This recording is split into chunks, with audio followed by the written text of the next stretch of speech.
Social media पर जैन समाज के सबसे लोकप्रिय जैन न्यूज चैनल महालक्ष्मी की ओर से रात के घड़ी बजाए 8 और करते हैं सादर जैन आज की शुरुआत।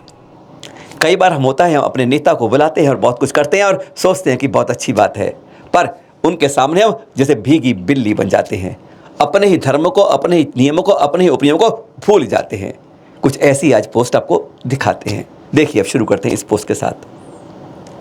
शिखर चंद जैन जी, पूर्व अध्यक्ष खजुराहो के, इन्होंने ये पोस्ट लिखी है और बहुत सीधी बात लिखी है कि देवगढ़ के मंदिर में दर्शन करने आए थे यूपी के मुख्यमंत्री योगी आदित्यनाथ जी।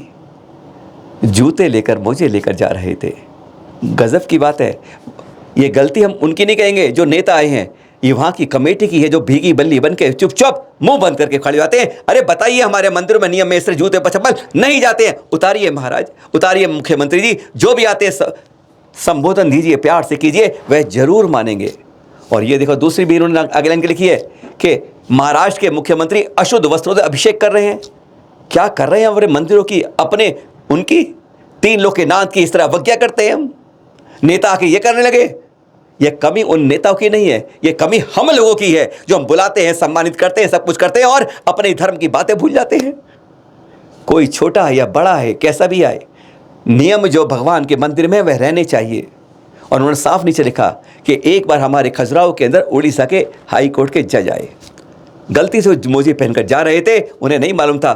कमेटी ने टोक दिया कि महाराज के जज साहब, यहाँ मोजे नहीं जाते। उन्होंने संबोधन को स्वीकारा, हाथ जोड़ के क्षमा मांगी और मुझे उतार के दर्शन किए और फिर संत के किए। ये पोस्ट साफ बता रही है, ये पोस्ट अंदर छिपे रहस्य को बता रही है आप लोगों के लिए।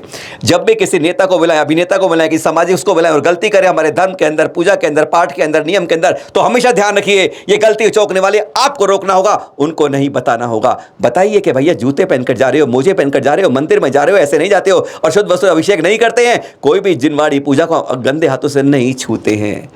अपने नियम तो आप बताइए जनाब। ये बुलाते हो और फिर अपने आप भीगी बन ऐसे चुप करते हो को, तो बड़े शर्म की बात है। ये कायरपन है और असम्मान है और शर्मसार होता है हमारा धर्म अपने ही लोगों के द्वारा। ये दूसरी पोस्ट नीमच से संजय जिंजी ने लिखी है कि 13 अगस्त को मैं पदमपुरा में, जयपुर के पास पदमपुरा के बाबा के दर्शन करने गए और तब अफसोस ये हुआ 100 की कतार के अंदर वो भी बैठे थे कि अभिषेक करेंगे, अभिषेक करेंगे, और तो पता नहीं चला कि परिमार्जन शुरू हो गया, अभिषेक का तो नंबर ही नहीं आया। क्या व्यवस्था होती है वहाँ, इस बारे में एक दर्द था उनका जो उन्होंने पोस्ट में झलकाया है, वहाँ की व्यवस्था को समझाया है। वहाँ पर क्या है, कहते हैं मूर्ति का शरण हो रहा है, इसलिए केवल मंगलवार को सामान्य लोग करते हैं, बाकी दिन बोली वाले करते हैं। एक सवाल आता है बड़ा लंबा, क्या बोली वाले जब करते हैं अभिषेक तो शरण नहीं होता, और जो सामान्य रूप से अगर बोली करते हैं तो शरण हो जाता है? एक गजब की बात। दूसरी बात, अगर ऐसा है तो वहाँ पर एक बाकायदा नियम लगे होने चाहिए। 100 लोग इंतजार कर रहे हैं, उन्हें बताया नहीं था, कहा बैठे रहें जिससे बोली बढ़ती रहे। आज हमने अभिषेक और शांति धारा को केवल एक धंधा बना के रख दिया है मंदिरों के अंदर कि बोली से पैसे इस बोली का करा गया अभिषेक। हाँ, अब धन का उपयोग आवश्यक पड़ता है, लेकिन आज हमारे धर्म के ऊपर धन हावी होता जा रहा है। आज तो गजब की बात होती है, जब भी अभिषेक शुरू होता है ना, कहते हैं ऑनलाइन अभिषेक बुक करवाइए, इतने रुपए दीजिए। क्या गजब की बातें। आज हम धर्म को कहां से कहां लेके जा रहे हैं, ये आसान से लेकर यहां ले आए हैं। और एक दिन ऐसा भी आएगा, मूर्तियों को माली घर पर लेके जाएगा, कहेगा महाराज जी, भाई साहब उठ जाओ बिस्तर से, मैं आपके सामने अभिषेक करता हूं, और आप 101 रुपये निकाल के दोगे, वे अभिषेक करवाते हुए घर से मूर्ति लेकर वापस मंदिर में विराजमान कर। हकीकत में हम ऐसी स्थिति में आ जाएंगे। ये संजय भाई की जो पोस्ट है एक दर्द पहचानती है कि आज पैसे के चक्कर में, बोलियों के चक्कर में अशांति धारा अभिषेक को कहां हमने एक पेशेवर रूप से एक बिजनेस कारोबार बनाकर मंदिरों में कर दिया है, और उसका बाकायदा टीवी पर आता है सुबह, अभिषेक देखिए वहां का, और उसका बोली को अपने आप बुक कीजिए। और हाँ, इनके बारे में चैनल महालक्ष्मी से बात भी करी, सुनेंगे आप। और साथ में बड़ा बाबा के वहां के पदमपुरा बाबा के आप दर्शन भी कीजिए, अभिषेक के समय के दर्शन करिए और इनकी दर्द भरी दास्तान भी सुन लीजिए। सुनिए जरा। तो वहाँ मंगलवार की बताई उन्होंने, लिख कहीं पे भी नहीं रखा है उन्होंने कि यहाँ केवल मंगलवार को अभिषेक होता है जनरल लोगों से, जनरल अन्य लोगों से। अच्छा, बाकी दिन बाकी दिनों में 5 लोग बोली के माध्यम से करेंगे। अच्छा। बाकी नहीं कर पाएंगे। 4 कलश होते हैं, एक शांति धारा होती है। हाँ, तब तक के लिए सारे लोगों को वहां पे बिठा के रखा गया। मतलब यूं नहीं कहा उनसे कि भाई आप अन्य वेदियों पर अभिषेक कर लीजिए और जिसके काम हो जाना चाहे तो जा सकते हैं, कि भाई मूल वेदी पे अभिषेक नहीं होगा। तो बाद में जब हम लोगों ने पूछा कि भाई मूर्ति का मार्जन होने लग गया है, हम लोग अभिषेक क्यों नहीं कर पा रहे हैं, हाँ।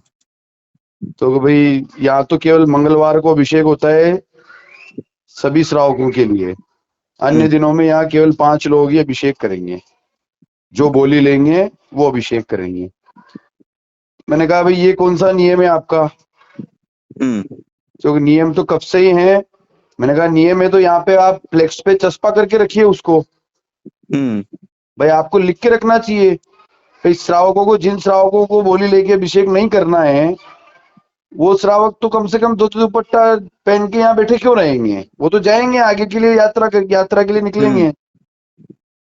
भाई साहब वो तो यहाँ पे तो भाई बोली के हिसाब से यहाँ बैठना पड़ेगा, और बैठते हैं सभी लोग ताकि बोली आगे बढ़ सके। ये मूर्ति का शरण हो रहा है, मैं मानता हूँ कि मूर्ति का शरण हो रहा है तो आप बंद कर सकते हैं अभिषेक, लेकिन कम से कम आपको एक बोर्ड पे यहाँ फ्लेक्स पे लिखवाना तो चाहिए कि भाई मूर्ति पे अभिषेक श्रावक अन्य दिनों में नहीं कर पाएंगे, केवल मंगलवार को छोड़ के। और मंगलवार को भी भाई साहब 2-2 हजार लोग अभिषेक कर रहे हैं। मूर्ति का शरण हो रहा हो तो उसको साल भर में एक बार करो, महामस्तकाभिषेक उसका। आप 5 लोग बोली लगा के आप पैसा कमाने के चक्कर में आप 5 लोगों से भी तो अभिषेक करवा रहे हैं रोज, उसमें तो आपकी मूर्ति का शरण नहीं हो रहा है। और जब लोग बिना बोली वाले अभिषेक करेंगे तो आपकी मूर्ति का शरण होगा। तप त्याग की पराकाष्ठा की मूर्त होते हैं हमारे दिगंबर संत। बड़ौत में अनुत्तर सागर जी कर रहे हैं, पीयूष सागर जी कर रहे हैं, आचार्य प्रसन्न शिष्य जो कर रहे हैं। इसी तरीके से एक बहुत बड़ा संघ जो इस समय वर्तमान में ऋषभ विहार में विराजमान आचार्य श्री सुनील सागर जी का, यहाँ पर भी अधिकांश साधु का गजब का चल रहा है।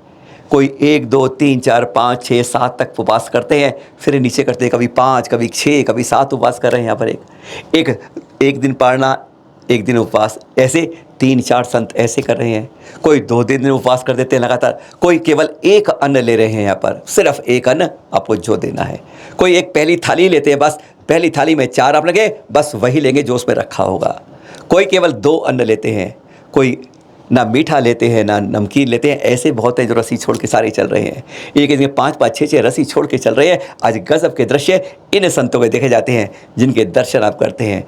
ऋषभ विहार में आकर एक बार दर्शन करके देखिए, एक प्रवचन सुन के देखिए, मन मोह लेते हैं। कहते हैं बहुतों ने जीता है दिल, बहुतों को जिताया है दिल। एक बार यहाँ आके देखो तो यह शरीर नहीं, आत्मा भी आनंदित हो जाती है। फिर मिलेंगे आपके साथ नई जानकारी के साथ। सादर जय जिनेंद्र।